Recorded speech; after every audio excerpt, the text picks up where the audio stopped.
السلام علیکم ورحمۃ اللہ وبرکاتہ۔ محترم ناظرین کرام، پروگرام آن لائن سوال جواب کے سیشن میں ہم مفتی عبدالواحد قریشی صاحب کے ساتھ موجود ہیں۔ آج بھی روزمرہ کی طرح کچھ سوالات ہم لے کر حضرت کی خدمت میں حاضر ہوئے ہیں اور ان کے جواب وصول کریں گے۔ تو آپ لوگوں سے گزارش ہے کہ جتنا ہو سکے زیادہ سے زیادہ اس ویڈیو کو شیئر کریں تاکہ آپ لوگوں کی طرح بھی دوسرے احباب اس صدقہ جاریہ میں حصہ شامل کر سکیں۔ تو ناظرین چلتے ہیں اپنے سوالوں کی طرف۔ ہمارے پاس سب سے پہلا سوال ہے، بصیر جان پوچھتے ہیں، عورتوں کو تبلیغ کرنا کیسا ہے؟ بیٹا، خاتون کے اوپر تبلیغ کرنا نہ واجب ہے، نہ ضروری ہے، نہ لازم ہے۔ لیکن جو خواتین کی تبلیغی جماعت کا مسئلہ ہے نا، حضرت جی مولانا الیاس دہلوی رحمۃ اللہ تعالیٰ علیہ نے جو مستورات کی ترتیب بنائی ہے، یہ تبلیغ کی نہیں ہے، یہ خود دین سیکھنے کی ہے۔ نام اس کا تبلیغ جماعت ہے خواتین کے سلسلے میں، وہ اصل میں خود دین سیکھنا ہے۔ تو عورت کا دین سیکھنے کے لیے سفر کرنا یا کسی کے گھر میں جانا یا مدرسۃ البنات جانا یا کسی جگہ بیان میں اور تبلیغ میں جانا تو یہ جائز ہے۔ دین سیکھنا ہو، دین پہنچانے کی بات نہ ہو کہ ہم دین پھیلانے کے لیے جا رہی ہیں، ہم دین نافذ کرنے کے لیے جا رہی ہیں، ہم دوسروں کو سمجھانے کے لیے جا رہی ہیں۔ جی نہیں، not for other, just for me, کسی اور کے لیے نہیں، اپنے لیے میں سفر کر رہی ہوں کہ میں دین سیکھوں گی، میں دین کے ماحول میں بیٹھوں گی۔ میں نے یہ سفر کیا تاکہ ہم کسی گھر میں باپردہ طریقے سے بیٹھ کے دین کو سمجھ سکیں اور جو ہے نا اپنے دین کو اپنی جسم پر لاگو کر سکیں۔ ہاں کوئی اور ساتھ ہو جس کے گھر میں جائیں اس کو بھی سمجھا دیں، لیکن اصل مطمع نظر، اصل مقصد، اوریجنل ریزن ہونی چاہیے کہ میں دین سیکھنا چاہ رہی ہوں۔ پھر مدرسۃ البنات کا سفر بھی ٹھیک ہے اور پھر جو ہے نا مستورات کی جماعت تبلیغ میں جانا بھی ٹھیک ہے۔ اگر دین پھیلانے کی بات ہو تو وہ مرد کی ذمہ داری ہے، وہ عورت کی نہیں ہے۔ اسی لیے دین سیکھنے کی نیت سے خواتین جانا چاہیں تو جماعت میں جا سکتی ہیں۔ گل آصف پوچھتے ہیں، مفتی صاحب جی پی فنڈ کے بارے میں بتائیں، یہ جائز ہے یا نہیں؟ جی بی فنڈ یہ تنخواہ سے جو کٹتا ہے نا، یہ جرنل پرووائڈنگ فنڈ ہے جو پرووائڈ کیا جاتا ہے حکومت کی طرف سے۔ تو یہ جو ہے نا، اس بارے میں ایک اصول ذہن میں رکھیں، آپ کو حکومت اجازت دے رہی ہے کہ آپ اپنی تنخواہ سے کٹوا سکتے ہیں، بھئی میری تنخواہ سے اتنے پیسے آپ مہینے کا کاٹ لیں، اختیاری ہے۔ تو وہ کٹ رہا ہے تا وقت کہ آخر ہوئے گا۔ وہ جو 3000 آپ کا مثلا منتھلی کٹتا تھا وہ آخر میں 1 لاکھ تک ہو چکا ہے یا کتنا ہو چکا ہے، جتنا بھی ہو چکا ہے۔ تو اس پر 2 باتیں ذہن میں رکھیں، اس پر انٹرسٹ لگتا ہے، سود، پروفٹ جسے کہتے ہیں، منافع، یہ منافع نہیں ہے، یہ سود ہے۔ یہ جو سود لگ رہا ہے، سود آپ کے لیے لینا نہیں ہے۔ اگر آپ نے لے لیا ہے تو وہ بغیر ثواب کی نیت کے کسی غریب کو دے دیں، بغیر ثواب کی نیت، اس پر ثواب کی نیت نہ کرے، مال حرام ہے۔ اور جو آپ کا اپنا کٹا ہوا سارا آخر میں ملا ہے وہ آپ کے لیے حلال ہے، وہ آپ لے سکتے ہیں۔ جو انٹرسٹ لگا ہے اس حساب سے آپ حساب لگا لیں، آپ کو وہ پرفارما دے دیں گے، گوشوارے سے آپ دیکھ سکتے ہیں ہر ماہ کتنا لگتا رہا، وہ آپ نے واپس کرنا ہے یا کسی غریب کو دینا ہے بغیر ثواب کی نیت کے۔ باقی آپ جی بی فنڈ لینا چاہیں تو آپ لے سکتے ہیں۔ عبدالواجد پوچھتے ہیں، سائل نے میکے میں یہ الفاظ کہہ دیے، میں نے کراچی گھر واپس لوٹ کر اگر دوسری شادی نہ کر لی تو تم مجھ پر 3 بار طلاق، اب اگر گھر آ کر حل کا متلاشی ہوں، کوئی ہیلہ ہے یا دوسری شادی کرنی ہی کرنی ہے؟ بھائی عبدالواجد، میں بہت حیران ہوں کہ ایسی قسمیں لوگ کیوں اٹھاتے ہیں۔ بابا تم نے دوسری شادی کرنی ہے، حقوق ادا کرو 100%۔ اسلام تمہیں مثنیٰ و ثلاثہ و رباع سے اختیار دے رہا ہے، بلکہ اسلام شروع ہی 2 کی ترتیب سے کر رہا ہے، 2 کرو، 3 کرو، 4 کرو۔ فرمایا ہاں اگر تمہیں ڈر ہے کہ تم انصاف نہیں کر پائے ہو تو 1 کرو۔ اسلام نے تو 1 سے شادی شروع ہی نہیں کی، قرآن نے تو 1 سے ترتیب اسٹارٹ ہی نہیں کی، قرآن شروع ہی 2 سے کرتا ہے۔ تو یہ کون سی بات ہوئی کہ آپ کو شادی دوسری کرنی ہے اور آپ بیوی کو دھمکیاں دے رہے ہیں، 9 کی تو 3 طلاق؟ پہلے تو مجھے آپ کی اصلاح کرنی چاہیے نا۔ میرے پاس مرد بیوی کا جب مسئلہ آتا ہے تو میں پہلے لڑکے کو ہاتھ ڈالتا ہوں، بھی تو مرد ہے تو اسے بیوی قابو نہیں ہوتی شریعت کے اصولوں پہ رہ کر۔ تو پہلے آپ بتائیں آپ نے یہ غلط کام کیوں کیا؟ آپ کو تھوڑا سوچنا سمجھنا چاہیے کہ آپ کے جملے بہت برے ہیں، بہت غلط ہیں۔ نمبر 2، ہوں مکالا تو مال بیٹھے ہیں، اگو لو سو کرنا کے، یعنی اب مخلص بتائیں، جان ہماری چھوٹے گی کیسے؟ اب یہ کام تو ہم سے ہو گیا ہے۔ تو جب آپ نے قسم کھا لی، اسے کہتے ہیں پینڈنگ ڈیورس، طلاق کے معلق۔ اگر میں نے کراچی جا کر دوسری شادی نہ کی تو مجھ سے 3 طلاق۔ ہاں اگر آپ نے کراچی جا کر دوسری شادی نہ کی تو آپ کی بیوی کمپلیٹلی آپ سے جدا ہو کر فارغ ہو جائے گی۔ 3 طلاقوں کی آپ نے قسم کھا لی، اب تو 3 ہو گئی، پھر آپ کے لیے چانس نہیں بچا، بس بیوی ختم، التعبید آپ کے لیے حرام ہے، اب معاملہ گیا۔ تو یہی چیز ہے۔ ہاں اگر آپ اس سے چھٹکارا چاہتے ہیں تو وہ اسلام کا حکم نہیں ہے، میں صرف آپ کے سر سے ایک مصیبت اتارنے کے لیے ایک ہیلے کے طور پہ ایک جملہ کہہ دیتا ہوں۔ مناسب میرا مشورہ یہی ہے کہ آپ دوسری شادی فرما لیں، مرد بنے اور حقوق دونوں کے ادا کریں، اور پہلی کو کسی قسم کی آپ نے کوئی تکلیف نہیں دینی۔ حضرت رسول اللہ صلی اللہ علیہ وسلم کی پہلی زوجہ حضرت خدیجہ رضی اللہ عنہا تھی، انہا کانت و کانت، فرماتے خدیجہ خدیجہ تھی، ٹھیک ہے۔ ایسے ہی پھر آپ اس ترتیب پہ رکھیں گے اپنی پہلی بیوی کو، یہ نہ ہو دوسری کے ساتھ آپ گھر میں موجود ہیں اور پہلی بیچاری رو رہی ہے اور پہلی کا نہ کوئی حق ہے، نہ کوئی فلاں ہے، نہ کوئی فلاں، جس نے آپ کے ساتھ غم کاٹے ہیں، یوں نہیں ہونی چاہیے۔ تو مناسب آپ دوسری شادی کر لیں، نہیں کرنی آپ نے۔ فَإِنْ خِفْتُمْ والے ڈرپوک آپ بنے ہوئے ہو کہ بابا آپ مجھ سے ڈر ہے، میرے ذہن میں مجھ سے کوئی انصاف نہیں ہو پائے گا، صرف میں لنڈی اٹھی پھنڈی کر کے قسمیں میں نے اٹھائی تھی اور اب مجھ سے بات بنتی نہیں، اب میں قسم کا کفارہ دوں یا کیا کروں؟ تو کفارے کا ایک ہی اس معاملے میں طریقہ، خالی کفارہ نہیں ہے، طلاق کا کفارہ ہے۔ آپ اپنی بیوی کو طلاق بائن دے کر خود سے فارغ کر لیں، ایک طلاق بائن دے دیں، بھئی ایک طلاق بائن ہے تو مجھ سے فارغ ہے۔ طلاق بائن کا معنی ہے فوری ڈیورس نافذ ہو جاتی ہے، وہ آپ سے متعلقہ ہو جائے گی، ختم ہو جائے گی۔ اب 2 باتیں ہیں، طلاق ہو گئی ہے، اگر اس سے آپ دوبارہ رجوع کرنا چاہتے ہیں تو عدت میں بھی کر سکتے ہیں، عدت کے بعد بھی کر سکتے ہیں، حلالہ شرعی کی ضرورت نہیں پڑے گی، بلکہ 3 شرطوں پر آپ کا دوبارہ اس سے نکاح ہو سکے گا: نائے گواہ، نایا نکاح، نئی حق مہر۔ پرانی حق مہر تو آپ پہ واجب ہے، وہ آپ نے دے دی، نہیں دی تو آپ کو دینا فرض ہو گیا، آپ دینا۔ نایا نکاح، نائے گواہ، نئی حق مہر کے ساتھ بیوی عدت میں لوٹے یا عدت کے بعد لوٹے، جانبین کی رضامندی فرض ہوگی۔ بیوی بھی 100% آپ کے پاس آنے کی ہاں کرے گی اور آپ بھی 100% لینے کی ہاں کریں گے، تو یہ نکاح ہو سکے گا۔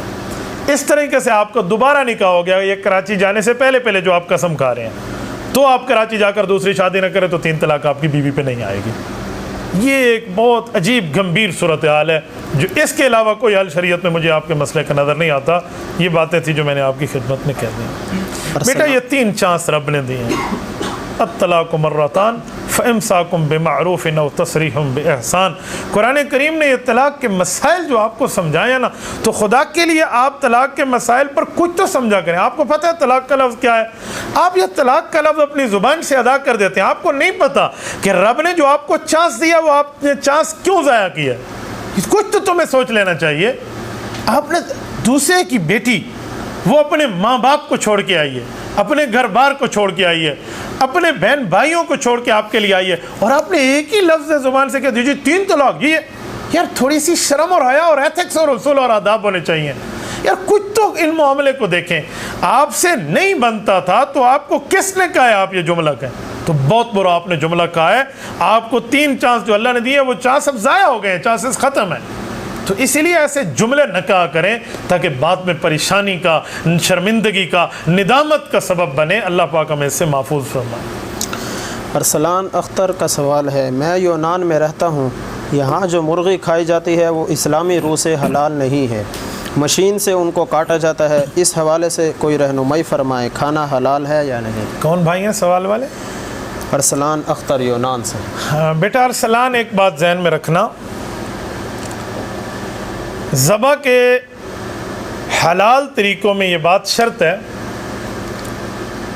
جو ذبح ہو کر جانور، حلال جانور کا گلا کاٹا جا رہا ہے، اس کی سانس کی نالی، خوراک کی نالی اور خون کے دونوں نالیاں یا تو چاروں کٹے یا چاروں میں کم از کم 3 کٹ جائیں تو حلال ہے۔ لیکن اس بارے میں یہ اصول ذہن میں رکھیں کہ یہ جو مشینی ذبح ہے اس میں شرطیں نہیں پائی جاتی، اس لیے ہم مشینی ذبح کو حلال نہیں کہتے، مشینی ذبح کو ہم حرام کہتے۔ کیوں؟ مشینی ذبح میں مشین جانور کو قابو کر کے دباؤ سے قتل کرتی ہے، دباؤ سے اسے ذبح کرتی ہے۔ تو دباؤ سے ذبح کرنا اور چھری سے ذبح کرنا، ان چاروں کے معاملات میں بڑا فرق ہے۔ اس کی سانس گھٹنے سے وہ قتل ہوتا ہے، مرتا ہے، وہ حلال نہیں ہے۔ ہاں اگر ایسی صورت ہے کہ مشین اس جانور کو قابو کر لیتی ہے اور ذبح کوئی 100% مسلمان یا 100% اہل کتاب جو اپنے مذہب پر 100% کاربند ہے اور دہریہ نہیں ہے، وہ ذبح کر لے تو آپ کے لیے حلال بنے گا، اور اگر ایسی صورت نہیں ہے کوئی حلال نہیں ہے۔ آپ کہہ رہے ہیں مجھے کوئی حل بتائیں، تو اس کا حل ہے آپ مچھلی کھائیں،